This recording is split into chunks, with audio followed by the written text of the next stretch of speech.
Hi, good afternoon, everyone.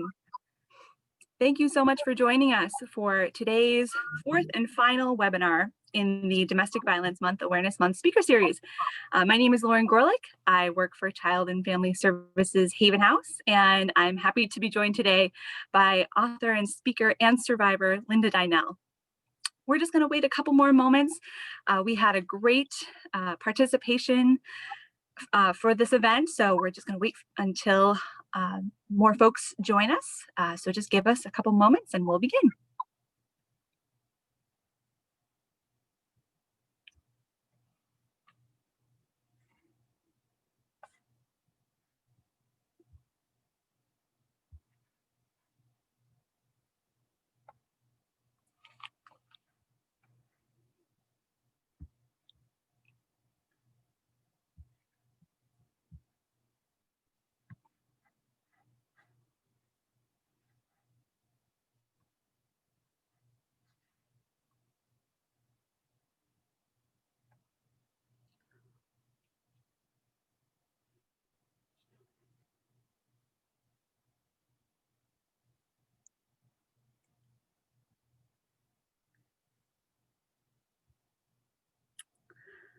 All right, everyone. Well, it's a little after 12, so I think we'll start the webinar now. Again, thank you so much for joining us for our fourth and final webinar in the Domestic Violence Month Awareness Speaker Series. We're so grateful that you've decided to join us. And we hope that the presentation today and the previous presentations have been valuable to you. Again, my name is Lauren Gorlick. I serve as Community Relations Coordinator for Child and Family Services Haven House. I'm happy to be joined by author and speaker and survivor Linda Dynel. We'll get going with her presentation in just a minute, but I do want to mention a few housekeeping items. We are grateful for the support of our lead sponsor, Alexandria Professionals, as well as the support of so many other businesses and organizations from Western New York. Thank you so much for allowing us to host this speaker series, this virtual way of communicating about our mission within the community this year. It's been a wonderful year and a wonderful month for us, so we're grateful for the support. We'll have a link in the chat feature for Alexandria Professionals, as well as Haven House's hotline. Haven House's hotline is available 24/7 to anyone who needs it. If it's a personal situation that you're encountering or something from friends and loved ones, please give us a call. Our colleagues are available 24/7 to provide help and safety planning too. I also want to mention that this webinar will be recorded. So if you do mention something in the chat feature, it'll be available in the recording. We are going to send a link to a survey after the webinar has been completed.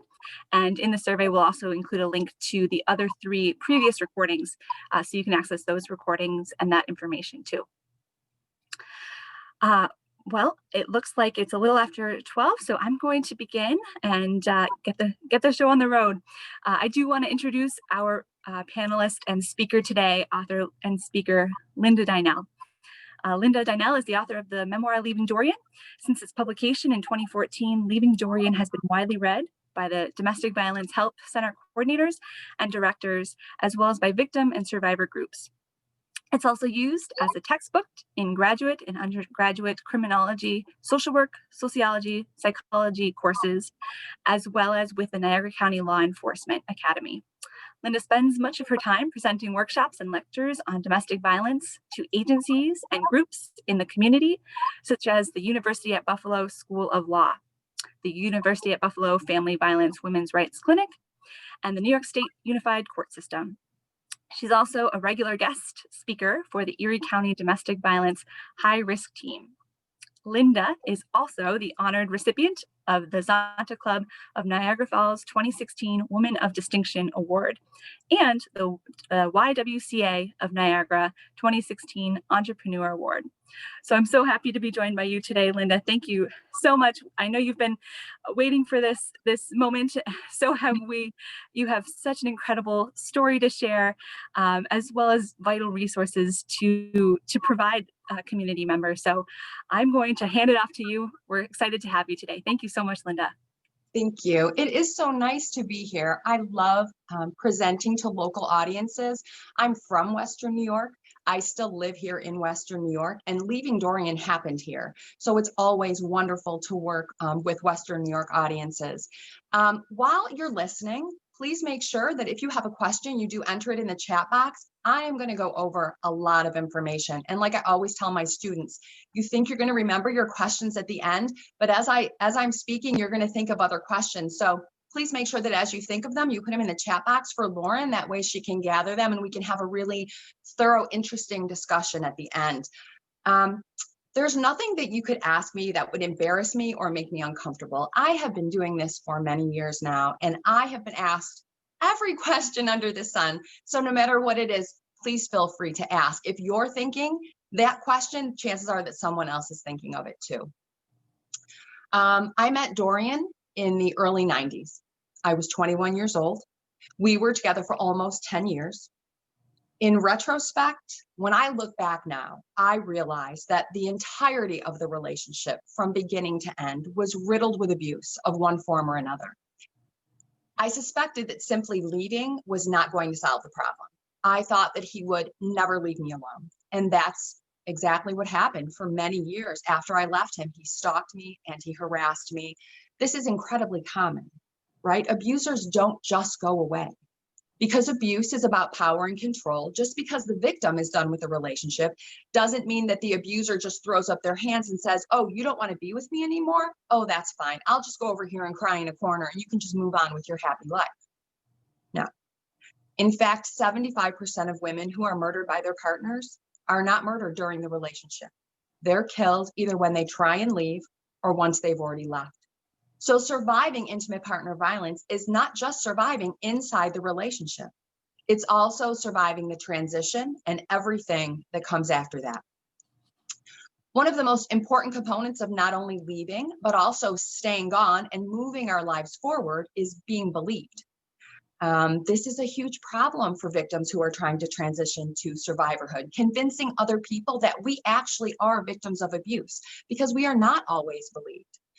I didn't know going in, even in the very first days of my journey to survivorhood, how much of a challenge I was going to face.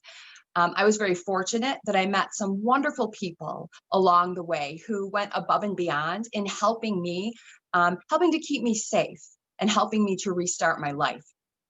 In fact, the very first contact I had with law enforcement during that process was very positive. And I actually write about this in Leaving Dorian, that when I left, I went into hiding. I stayed with my brother. Dorian and I were living in Kenmore. And when I left, I moved to Hamburg. I knew that my brother had recently moved to Hamburg, so Dorian would not know where he lived. And I felt like I would be really safe there. The evening that I left, I wanted to turn in some weapons that Dorian had stockpiled, and that I thought if I left behind, if he found me, he would use them and hurt me with them. So I called the local police and they said they'd send a car. When the officer finally arrived, it was almost midnight. This was early April. So it was cold and rainy, and I was in an upper flat. So when I saw the police car pull up, I ran downstairs. So I met him in the mudroom. I will never forget seeing him for the first time. He seemed very tall, and I don't know if he was really tall. I'm 5'7", but he had one of those tall brimmed hats on. And I remember him standing in front of the yellow bug light in the mudroom and the halo around his head from this yellow bug light. And I was looking up at him and I was very nervous, and I was trying to explain what was going on, that I had left and my husband was abusive and that I was in hiding and I had a protective order. And I pulled this very large black canvas bag out from a corner, which is where I had left it. And I opened it up and I showed him all the weapons that were in there. And he said, well, this is your husband's property. And I said, yes. And he said, okay. And he explained what was going to happen. He said, not everything in this bag is legal. Some of this is illegal and I have to confiscate it. I have to take it with me. There's just no way around that. He said, but the rest, if you want me to take it, I will. And then we have to notify your husband that we have his property. He'll have 30 days to pick it up. And I was horrified, and I yanked the bag back from him and I said, you can't do that. You can't notify him. You can't give him back these weapons. If he finds me, he's going to kill me with these weapons. And he just sighed, and he sort of looked at me like, really? Are we really going to do this? Like, I'm soaking wet. It's midnight. Can we not? And he said, ma'am, that's the law. And I said, no, I tried to do the right thing. I could have taken all this stuff and thrown it in a dumpster, and some kid could have found it. And this is not okay. You cannot give this stuff back to him. I was just rambling. I was very upset. To give you some perspective, the very professional 51-year-old lady you see here today was not the terrified 30-year-old woman that he was dealing with. I was an absolute mess. I had cried all my makeup off. At the time, I had very long hair. My hair hung almost to my waist. But I had been in and out of the house all day because I was a smoker and I was chain smoking. So I had been rained on all day. I know I reeked of cigarette smoke. My clothes just hung on me because in the months leading up to leaving, I had been so upset that I had lost a lot of weight. I was uncooperative and I was very upset and I was very angry. Instead of forcing the issue, that police officer stopped and he looked at me. And in that moment, he had a decision to make. He had to decide if he thought that I was lying about my situation in general, but also about the level of danger that I was actually in. And after what seemed like an eternity of me standing there staring up at this giant police officer, he said, all right, this is what we're going to do. He said, you took all this from your home. Technically, it's considered joint marital property. I am going to take with me what is illegal. You are not going to get a say in that. But what I'm going to do is hold the remainder for 30 days. And after 30 days, you want it destroyed, it will be destroyed. Not until after those 30 days are we going to contact your husband and tell him that joint marital property was turned in, but that you requested it be destroyed and that it has been destroyed. Oh, I was so relieved. I was so grateful. I started to cry that he had figured out a way to help me. Of course, because me being me, I had to say, oh, and please remember that, I'm in hiding and you can't give him my address. And, he looked at me like, I may have done this a couple times before. I don't think you need to remind me of that. The decision that officer made that day saved my life. If Dorian would have found me, two things could have happened. The first was that he would have killed me right there on the spot. It would not have mattered who was around. The other thing that might have happened was that he would have come to the house and made a fuss. He would have stood downstairs in front of all of my neighbors and yelled and screamed up at my window. Or he would have come in and come up to that second floor flat and pounded on my door and demanded to see his children. And as soon as he would have looked me in the eye and yelled at me, I would have crumbled and I would have gone right back. So by believing me, that officer provided me not just physical safety, but also breathing room to get my head together, room to grow stronger in my resolve, and room to learn to listen to my own best instincts again. And he became the first in a long line of people who chose to believe me and did what they could in the moment to continue to help me move forward. Economic stability is another hugely important thing for victims who are trying to transition to survivorhood. And many victims go back to their abuser simply because they cannot support themselves and their children without the help of the abuser.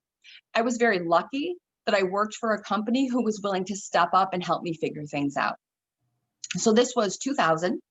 I worked for a chain restaurant. I worked as a shift manager and as a waitress.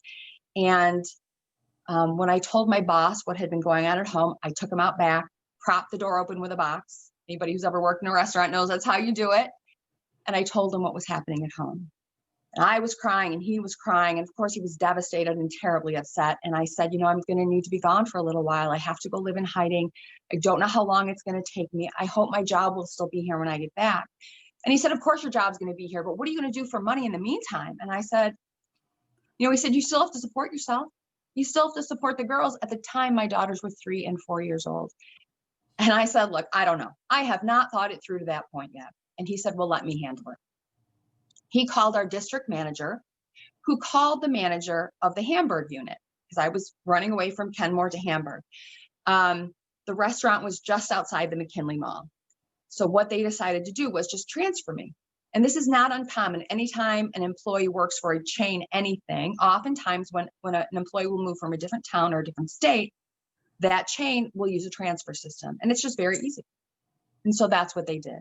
But in a stroke of absolute brilliance, the manager of the Hamburg unit made a couple of changes that were critically important for me to feel safe.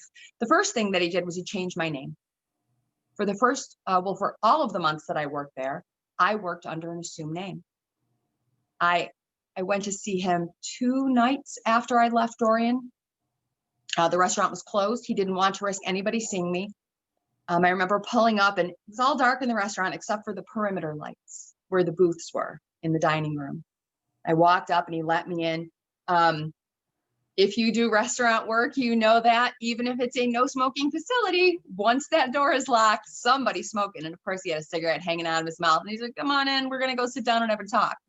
Took me to a booth, big dome light hanging over the booth, smoke's going up into the light. He talking to me about what was going on and what was going on with my husband. And he handed me a sticky note with my new schedule on it because I was only going to work as a waitress. And then he brought up this metal box, like a metal lock box, and he dumped it on the table. And it was just name tags. It was like 100 name tags. And I thought, my God, where did he get all these name tags from? But it must be that every time that somebody quit, he just took their name tag and put it in this box. And he was moving them around on the table like poker chips, with the cigarette hanging out of his mouth. And he's like, pick a name, pick a name. And he's flipping them over. And like, who do you want to be? Do you want to be Jessica? Do you want to be Brittany? Like, how about Michael? Michael can be a girl's name. You want to be Michael? And I was just completely overwhelmed. I thought, oh my God, how is this my life now? Like, I'm so unsafe. I need an assumed name. And I was just, I felt like I was having an out-of-body experience, like I was watching this happen from above myself. So I picked Becky. So I was Becky the waitress. The second thing that he did was he gave me a new backstory. Only the managers knew who I actually was. The crew, the waitresses thought that I was Becky the waitress in from out of town to take care of my sick mom. Because he said, if your husband calls, I don't want anybody slipping up and saying, oh yeah, Linda's here. There's no Linda, there's only Becky. He also put together a safety plan with the management team so that if my husband walked in, I would walk out, drop what I was doing. That's why I couldn't work as a manager. I couldn't be responsible for people or money. So the plan was, if my husband walked in, because they didn't know what he looked like, I was supposed to drop what I was doing, go in the back, grab my purse, grab my coat, walk out, drive away, let the managers know that's my husband. Because I had a protective order, they would call the police, they would manage it. The entire 4 months that I worked there, this is what I did. I worked under an assumed name. I didn't always respond to it. For sure, people could say Becky all day long. I didn't know who they were talking to. I'm not Becky, but it worked out. And it worked out without incident. After those 4 months, the protective order was lifted. We were almost through with the divorce. I went back to my home unit. That management team kept that same safety plan in place. And it was a good thing because within days of me starting back, Dorian showed up. He walked right in the door, walked up, ordered, paid, glared at me. And what he was doing was he was exerting his power. He was letting me know that he could be wherever he wanted to be because there was no more protective order. And I didn't expect to see him. I was just working. It was busy. It was lunch hour. He walked up. He ordered. I was on autopilot. I didn't plan to see him, so my mind did not see him. And as soon as I realized who I was looking at, he had already ordered and paid, and I just froze. It all happened so fast that because I was frozen, my managers realized, oh my God, this is what's happening. Everybody was up in arms, but they executed the plan. I remember somebody grabbing me by my shoulders and shoving my purse and my coat in my chest and just pushing me out the back door. My manager shoved me in my car, threw my keys in my lap and said, drive home, go. We're going to take care of it. After that, we all decided that it wasn't the best idea for me to be there all the time. that we needed to figure out a way to keep things sort of mysterious so that he wouldn't know. So what my manager did was he contacted another unit 2 towns over and said, can she work for you? And in a stroke of luck, this manager was low on other managers. So she said, sure, bring her on over. So I worked both units. My name was never posted on the schedule again. Only the managers knew which unit I would be at and what hours I was working for the remainder of the days that I worked there. And I worked there for almost another year. I would not have had an uninterrupted source of income without all of those management teams coming together, taking advantage of the transfer system, but also developing this ad hoc safety plan, ultimately flip-flopping me between units, trying to keep me safe and also trying to keep themselves safe because they were not sure what was going to happen, and to keep me working. And I know they probably thought what they were doing was just a little thing, but it made a huge difference for me. Once the divorce was over and I was out of hiding and I was back to work, I still needed a little help to keep my family afloat. And one of the services that I received was Daycare Assistance. So when I was ready to move, I had a very limited budget. I rented a little apartment on Oliver Street in North Tonawanda. I didn't realize that I was moving from Erie County to Niagara County. I should have. I mean, there's great big signs, welcome to Niagara County, but I was always in a fog. I couldn't concentrate, and lots of things that were very obvious to other people just sort of slipped by me. So I notified social services of my new address, and my social worker called me back the next day at work and said, well, you moved to a different county, so you have to apply in Niagara County. And I said, okay, well, as of when? And he said, oh, as of today, 5 o'clock today, you're done. We're not paying for your daycare anymore. This is your notification. Oh, I started freaking out. I said, is there anything you can do? And he said, no, you've moved. In fact, you moved a while ago. You're done. And I said, well, can't you pretend we didn't have this conversation? I won't tell if you won't. Can't you just, pretend you didn't notify me? And I said, I'll find a daycare today. Can't you maybe give me to the end of the week? And he said, that's not how things work, ma'am. You've had more time than you needed anyway, because we didn't know you moved. And I said, look, I need daycare. Without daycare, I can't work. And if I can't work, my ex-husband is going to get custody of my kids. And I was in an absolute panic. I was in the carry-out nook, and the customers were there, and I was crying. Just like that police officer, he paused, and I could hear him sigh into the phone. And he said, fine, you have till the end of the week. It's 3 days. That's all I needed. The next day, I went to Niagara County Social Services, and I found a daycare center in Niagara County. That social worker did not have to do that for me, to bend the rules just a little bit, but he did. And again, he gave me breathing room. And it was a little thing, 3 days, but it made a huge difference to me. And he was another link in that chain, someone who was willing to go a couple of extra steps to keep me moving forward. I wish I could say that once the divorce was over, that was that. Dorian lived his life and I lived mine, and that was our happily ever after. That is not what happened. He stalked me and he harassed me, and eventually I had him arrested. I didn't have any choice. I was still living in Niagara County, so I was paired with a Niagara County assistant district attorney who handled my case. I believe she is still an assistant district attorney in Niagara County. She was so different from anyone I had worked with before. First of all, she believed me. She literally believed everything I told her from beginning to end, and that had never happened before. She wasn't shocked by anything I said. She was so smooth. I always say she was smooth as glass. Could told her anything and she wouldn't have flinched. She didn't pity me. She didn't do that thing that we do sometimes when someone tells us a very sad story, like, oh, you poor baby. None of that. Her whole attitude was, this is an issue and we're going to fix it. What he did was wrong, but it was also against the law. And he committed a crime and he will be held accountable for it. And it's amazing because up until that point, nobody had ever said those words to me. Nobody had ever said to me, intimate partner violence is a crime. I had no idea. So once the whole thing wrapped up, I had an appointment with her. I went to her office. We went over what his punishment was going to be. So he got 6 months of anger management training. And that would have been great if he would have had an anger management problem. But he didn't. He had an abuse problem. My ex-husband was not out of control. He was very much in control. His actions were calculated and deliberate. He believed that he was entitled to control me, and he was just unwilling to relinquish that control. But that's what he got. He got 6 months of anger management training. So she told me what I should expect.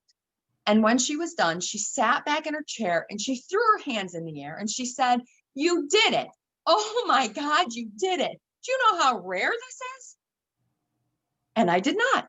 In fact, I did not know what she was talking about at all. And she said, she started going over this laundry list of accomplishments that she thought I had done. "Oh, you're so amazing and you're so powerful. Do you know that? Do you know what a success story you are?" Blew me away. Because in my head, I was small and weak and stupid. I mean, look at my life. Look at what had happened to me. Look at what I had put my children through, my family. I had embarrassed my family. And every day, all I could think was, what was I thinking? I never should have dated him, let alone married him or had kids with him. But that's not what she was saying. She was saying the exact opposite. And she planted a seed that day. To be fair, it did not grow right away. It still took me 12 years to write Leaving Dorian. But eventually it took root. And eventually it gave me a new way to think about myself. And it became a cornerstone thought. And over time, it helped to reshape how I perceived myself and my experience. I would not have written Leaving Dorian if I had not had that interaction with her. And that is perhaps the best thing that came out of that tragic experience was Leaving Dorian. Just by being herself and telling me the truth, encouraging me, an interaction so small to her, I bet she probably doesn't even remember it. Although I've told the story so many times, now she probably does, because I'm sure somebody has said, she talks about you all the time. But it meant everything to me. Just her honesty meant everything to me. Just because Dorian was sanctioned, punished, didn't mean that everything was suddenly okay, right? I was still dealing with the aftermath of the trauma that I had endured. Unfortunately, I wasn't calling it trauma. I didn't know that I should be applying that word. I really just thought I was weird. But what I lived through was traumatic, and trauma can affect every part of our lives. So I had a myriad of issues that I dealt with for many years, every single day. I wasn't very friendly. I had a lot of trust issues, but I had a very specific issue with strangers. I was very suspicious of anybody that was new in my life. I always had to sit facing the door. No matter where I was, I could have been at a restaurant, at a friend's house. I would rearrange people's seats. I needed to see the door. I didn't want anybody coming at me from behind. And I always had to make sure that I saw who was coming in. I had a very exaggerated startle response, loud noises, any sort of surprise, anything out of the ordinary that I couldn't anticipate would just set me wrong for the rest of the day, sometimes multiple days. I was very overprotective of my children. I always had to have my eyes on my children. And if I was feeling particularly anxious, they had to be with arm's reach. I had to be able to reach out and touch my kids. I couldn't eat. I had developed a very odd relationship with food. I was always counting calories because I had become extremely preoccupied with staying slim. Like I said, I couldn't focus or concentrate. And, I remember my family members saying to me, "Wow, you used to be so bright. You were such a good student. You're such an airhead now. What happened?" And I remember thinking, you know what? I don't know. What do you think is on my mind? What could I possibly be thinking of all the time? I developed some strange random fears, things that I didn't need to be afraid of or that people aren't normally afraid of. I became inordinately afraid of. The furnace is the best example of this. I remember when we had forced air heat, and I woke up in the morning and the house was cold. So I called the furnace guy and he came over and he was trying to show me how the furnace works. So he moved the little door and he said, do you see the flame? Now watch, I'm going to turn the furnace on. And I saw all the little flames light. And I said, there's fire? And he said, yeah, there's fire. How do you think your house is getting warm? But there was fire. And I remember for years after that, every time the furnace would click on, I would get a knot in my stomach and think the house is going to burn down. Oh my God, me and the kids are in the house is going to burn. Of course, the house isn't going to burn down. And living in Buffalo 9 months a year, our furnace clicks on every time. It's just impossible to live that way. So if there was a banner for what I was going through, it was that I just couldn't relax. I was always waiting for something bad to happen. A friend suggested therapy, which is incredibly reasonable, but I knew that I couldn't do that because in my family of origin, we did not seek mental health counseling. That just wasn't something that was done. It was not an option. So I did what my family thought was acceptable. I just grit my teeth and I pushed those memories down and I pushed those memories away and I just tried to power through. So I wasn't healthy mentally, but I also wasn't healthy physically. But I spent every day pretending that I was fine. I had remarried, I had had another baby, but trauma bubbles back up. And eventually I could not pretend that I was fine anymore. In addition to all those issues that I just listed, I also had a lot of anger, a lot of low simmering anger. I mean, there are days that I woke up angry. There are days that I woke up just a little bit pissed off. But every once in a while, I would have these episodes, and I had started calling them black anger, where I would get so angry and so overwrought that I would black out. I would just lose time. Not for very long, 30 seconds, maybe to a minute. And it happened not frequently, but enough that I knew it probably wasn't okay. So around 2004 or 2005, it was winter time. I think it was probably February, the dead of winter. As I said, I live in Niagara County. At the time, I worked in Erie County. I worked in an office. A Saturday rolled around where I had to go to work. I didn't have any choice, but of course my kids were home. So I put my 3 little kids in the car in the morning and we drove to Erie County so I could work. I worked all day. There were no windows in my office. So when I went out to get in my car, it was a raging blizzard and I had no idea. So I'm like, okay, well, I guess this is what we're doing. So I put the kids in the car and I thought, well, I'm going to stop. I'm going to stop and get coffee, stop at Tim Hortons, perk myself up and get everybody home in one piece. So I worked in the university district. So I went to the Tim Hortons right across from South Campus. There was a car ahead of me. He ordered and pulled up. I ordered and pulled up. Real big car. He paid and he moved up. I moved up. He didn't move up enough. Well, sometimes people do that. They don't realize how long their car is. They don't realize somebody's behind him. So I waited. It's a snowstorm, but sure. Well, I see him messing around. He's putting his change away or something. So I didn't want to wait anymore. So I beeped. Not a long beep, not an obnoxious beep, just a little beep like, excuse me, sir, perhaps you are unaware that I am behind you. Could you move up a little bit? He did not. Instead, he flipped me off in the rearview mirror. That was all it took. I could feel that blackness coming up behind me, and it always started the same way, up over my shoulders, and I would lose my hearing, and then I would lose my peripheral vision, and then the black would just come over, and it was just me in the darkness. And then it was like I was watching myself, and I imagined myself getting out of my car, and with my big, heavy winter boots, kicking out his taillight. And then I imagined myself going up to that driver's side door and grabbing him by the hair and just pounding his face into that steering wheel. And I'm imagining I can see the blood splattering all over the dashboard and blood on the windshield, and I can see it. I can feel it splashing on me. And then my daughter said, Mom, can you close the window? We're getting snowed on. She was about 10, and it was her voice that brought me back. And when I came back, I wasn't at Tim Hortons. I was about 5 miles down the road in Williamsville at a gas pump. My coffee was next to me. I had paid for my coffee, realized I needed gas, driven 5 miles down the road in a blinding snowstorm with the window open and my kids in the car, To this day, I have no recollection of it. We were completely covered in snow.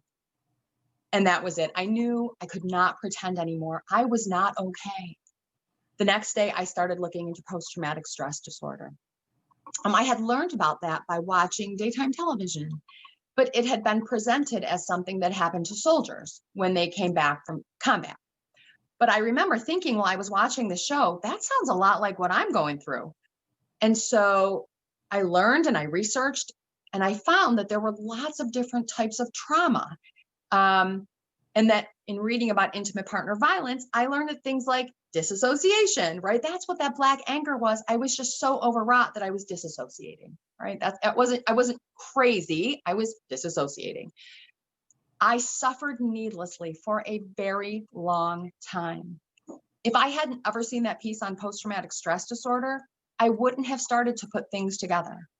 And I wouldn't even have known to seek out information, which eventually helped me to resolve hurts and learn that I wasn't just being weird. And what I didn't know at the time, which I wish I would have, help centers like Child and Family Services and Haven House are staffed with trained professionals, right? I could have gone to them then, and they could have provided additional support and information for me. Once I researched post-traumatic stress disorder on my own and became more comfortable with the subject matter, I could have reached out to Child and Family Services.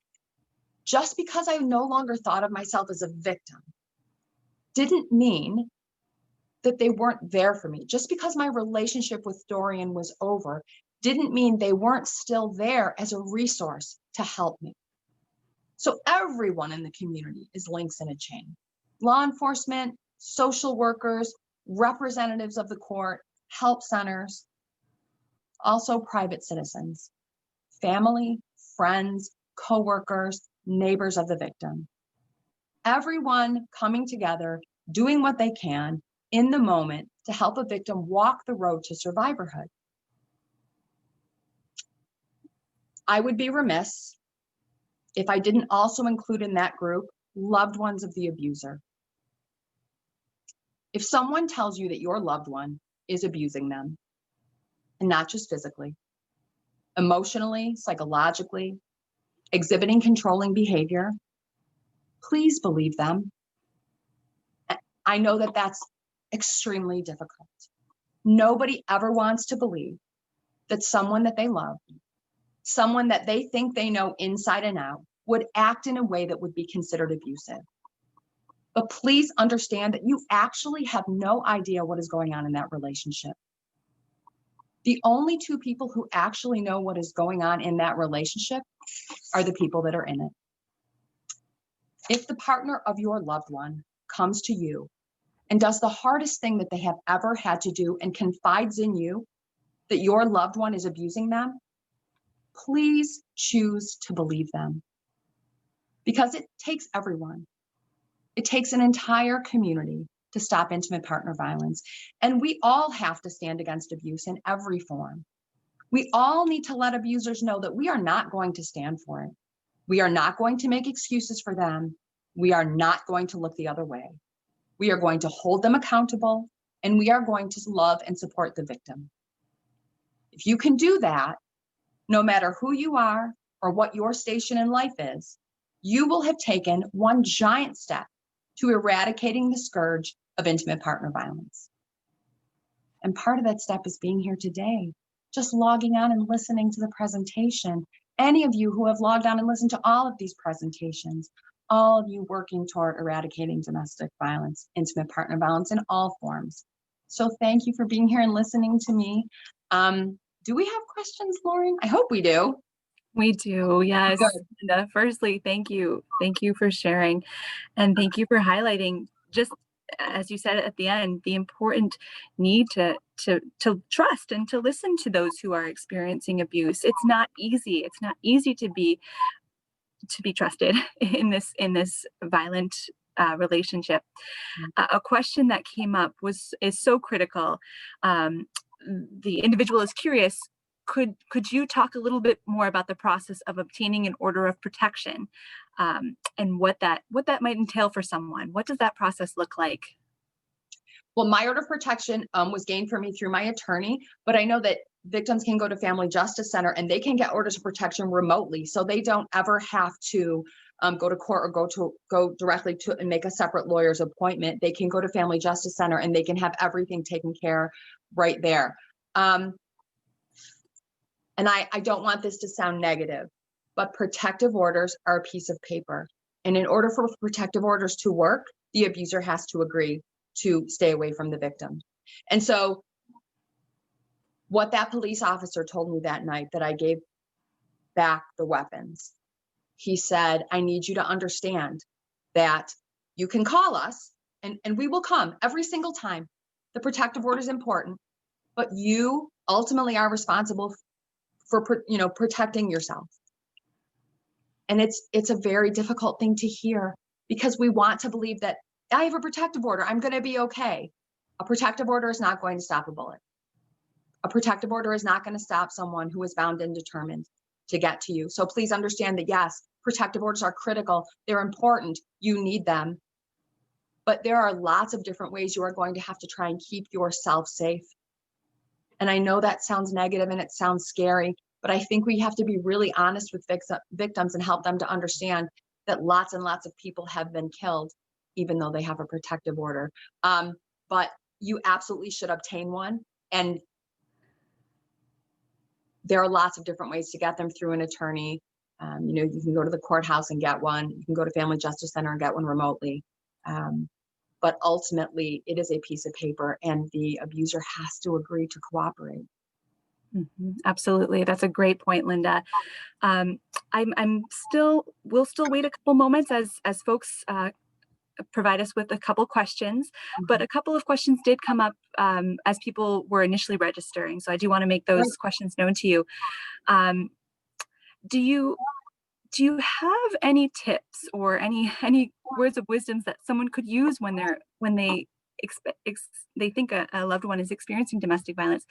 What they could say, what they could do, how to intervene and start that conversation? I just did a talk with a high risk team from a college, and they asked me a similar question. And oftentimes, if you're with the victim when something happens, or someone speaking to them in a way that you're not comfortable with, or they come to you and they tell you, well, this thing happened. My first thing that I always say is, do not say negative things about their abuser, because as soon as you say something negative about that abuser, the first thing that victim's going to want to do is defend the abuser. Oh, it wasn't so bad. Oh no, I'm making more out of it. They are immediately going to go into denial mode. What I always like to say is, wow, how did that make you feel? If that had happened to me, that would have really made me feel sad, or that would have really made me feel angry. How did that make you feel when that happened? And that way you open the door to allow them to express whatever they were feeling. So often victims are not allowed to have any sort of agency over their own emotions. Their abuser wants to keep their emotions tamped down so that, they don't try and either fight back or leave. So in you just asking them, allowing them any emotion, they're going to feel free to perhaps tell you how they really felt, like, well, I didn't like that. And then that opens the door to discussion, right? Because what we want to do is empower victims. We don't ever want to say, oh, that's terrible, or oh, you shouldn't be putting up with that, or oh, you should leave. One of the worst things you can say to a victim is, you need to leave. You need to leave right now. Nobody knows her situation as well as she does. What we're doing is we're encouraging her, we're loving her, we're asking her how she feels, and we're going to say to her, listen, I love you, I believe you, that would make me uncomfortable too. Do you feel like maybe you want to talk to somebody? Hey, if you want to go down to, Child and Family Services, or you want to go meet with a lawyer, or you want to meet with a therapist, I'll watch the kids, or I'll drive you. We want to be as open and positive with these victims as we can, to make sure that they know that they have a safe space with us, so that they can seek out whatever assistance they need, because even thinking about leaving is a long and arduous process. And we do not want them to feel so exhausted and overwhelmed initially that they feel like this is impossible. It'll never happen, right? Love them, let them know it's not their fault. They did not bring it upon themselves, and that we believe them, and we will be there for them every step of the way while they decide what is best for them and their children, and tell them, look, I'm behind you, whatever you decide. Even if you leave and you go back, I love you. Maybe I don't think that's the best thing for you, but you know best. Empower your victims. So that's it's a long answer to a short question.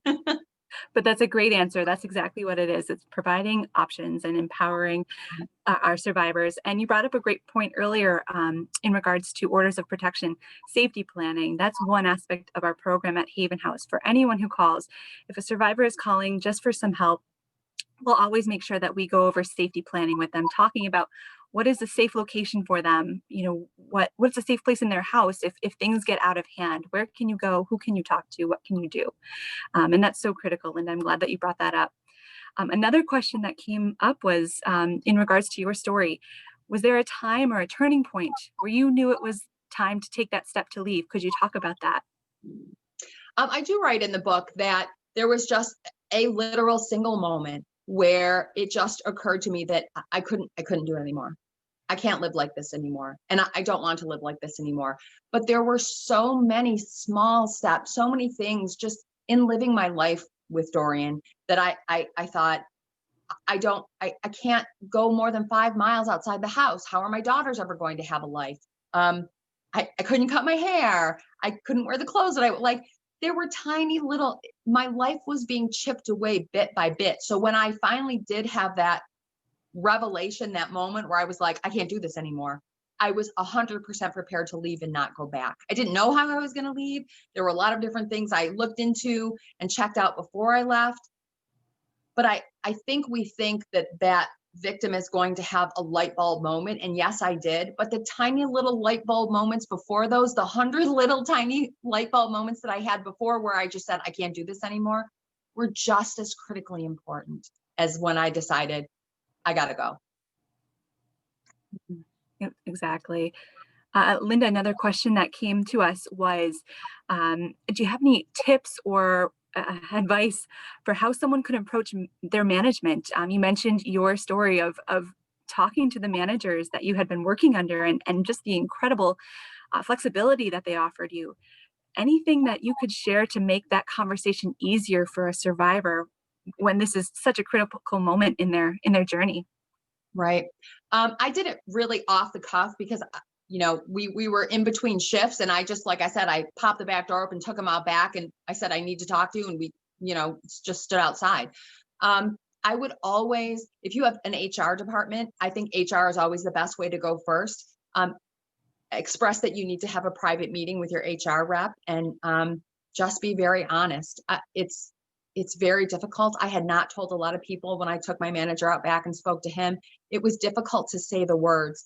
I remember choking on the word abuse. And when I saw the look on his face, how devastated he was, and then he started to cry, I started to cry. And he was the very first person, it's gonna make me cry. He was the very first person that ever said to me, you don't deserve to be treated like that. And it was such a moment. But always start with HR if you have that. If you don't, ask for a private meeting. Make sure that you are comfortable and you will not be overheard because your comfort level as the victim is the most important thing.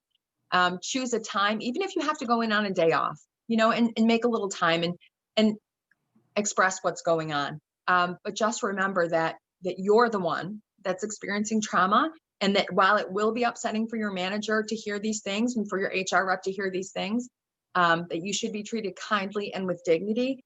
And I'm so grateful for the way my company chose to handle this. I know that our HR policy was very vague and that they were doing all of this just by the seat of their pants. They were just figuring it out as they went along.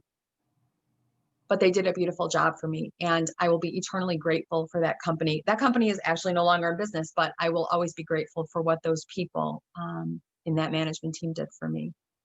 Absolutely, they're true heroes. Yeah, they are. Yeah. I'm looking.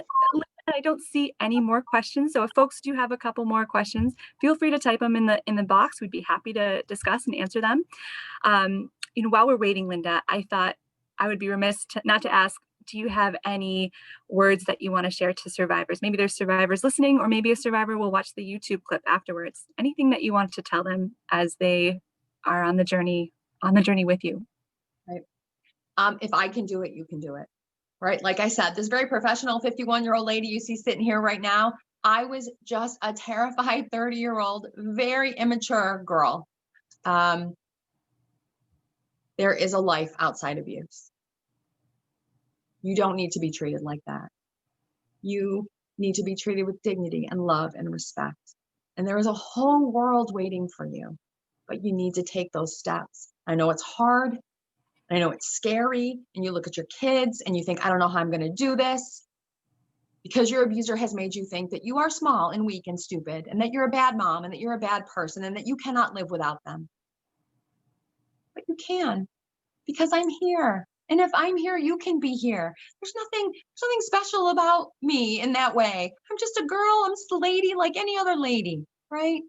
And if I can do it, you can do it. And I know that we hear stories about people that are unhelpful and bad things that have happened. And I had that happen too, right? I had lots of negative things happen along the way. It was a chore to put together. It was a thing to put together 45 minutes today. I have 3 hours of sad stories. Yeah, you're going to have the sad stories too, but it is so worth it. You will find love and light and happiness, and so will your children, but you have to take the step.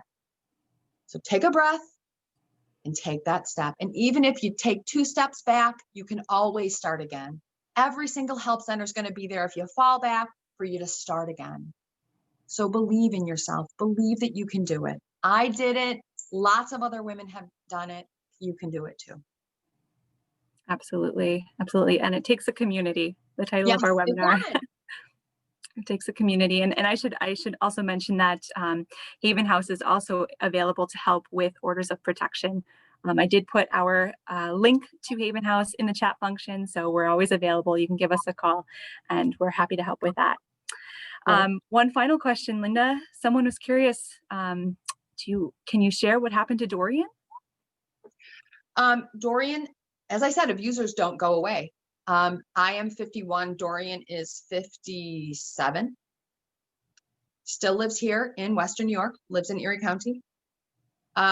I think sometimes we think that, or we don't think, we just don't even consider what happens to abusers once we focus so much on the victim's life. Dorian's still around, dating and living and working and in our community. But he's not the only one. You know, Dorian is a case study for every man who has abused his partner. And there's lots of Dorians walking around. You don't know that. Abusers don't look a certain way. You can't tell that you're looking at an abuser. And of course, their narrative is not, oh, I abused my wife. I almost killed her twice. You know, no, he's not going to step up and say that. But he is still around. And he has not gone anywhere. It's so tough because they can be so cunning. You know, an abuser is not abusive 24 hours a day. It's not abusive to everyone. Right. Well, Linda, thank you so much for joining us today for this webinar series. It's such a blessing to have you, and you're such a gift to our community. The resources and the experience and the confidence that you provide us with your story is monumental and so critical and an important one to share. So thank you for having the courage to do so and to do it so beautifully. Thank you. We're so grateful. I also want to mention that if people have questions or comments, or they want to reach out to me after this, my email is on my website. All of my DMs are open. I'm on all social media. So if there was a question that they felt uncomfortable putting in the chat box, or there's something they want to ask me, I'm right here. They can just reach out. It's fine. Excellent. Excellent. Well, thank you folks so much for joining us this afternoon. Again, we're grateful for your support. Like Linda had mentioned, just joining us here for this conversation and being more aware of the services that are available in our community to survivors is one of the first steps to helping a survivor along their journey. So we're more than grateful for you joining us, for your time today. I do want to mention that a survey will be sent out to you. We appreciate your feedback, anything that you want to share, and as to how we can improve this series. This is our very first series, so we're grateful for your feedback and your support. I'll also be including a link to Haven House, as well as to the Amazon link for purchasing Leaving Dorian. So please support Linda and her work as well.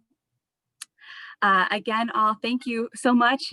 You will have our contact information as well as that in that email, myself as well as Linda's. If you do want to get in touch with us, please feel free to reach out. And if you are interested in supporting Haven House down the road, all sorts of opportunities are available to support the survivors who flee to our shelter. So we appreciate any interest you have in joining us in the future as well. So again, folks, thank you so much. We appreciate your time today and have a great rest of your day. Bye-bye. Thank you.